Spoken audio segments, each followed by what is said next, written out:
Hello, in this video I'll be walking through how to make a manufacturing order start out in the draft stage based on the MTO route. So the first things we want to do is make sure we have our replenish on order MTO route unarchived, and we want to set that on our product as well as manufacturing. So in this example I'm just using a table, and we have our replenish on order as well as our manufacturer routes enabled. So as is with one bill of material, if we go ahead and make a sale order,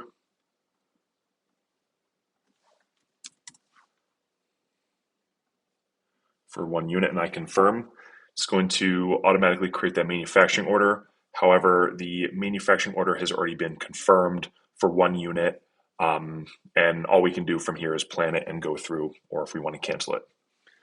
However, something else we can do is we can make this in the draft stage in case we ever need to make any alterations to our bill of material or our manufacturing order.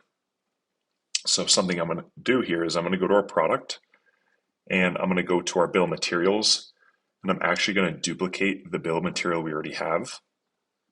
And for this one, I'm actually just going to clear this one out and make it empty. And the reference, I'm just going to call it empty. Make sure we have no operations, and everything else is kind of set empty bill of material.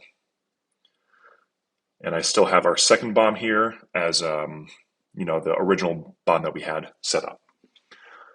So now when I make a sale order, I'm just going to cancel this.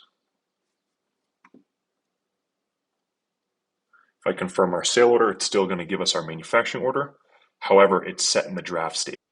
So now if we want to have some more flexibility, we can change the quantities, and I can easily just switch to our normal bill of material here and adjust any quantities that I might need. So this can help out if you need to be flexible when confirming manufacturing orders or when they're just being created. This little trick kind of helps out with that flexibility, and that you can dynamically have your manufacturing orders be set to draft if needed.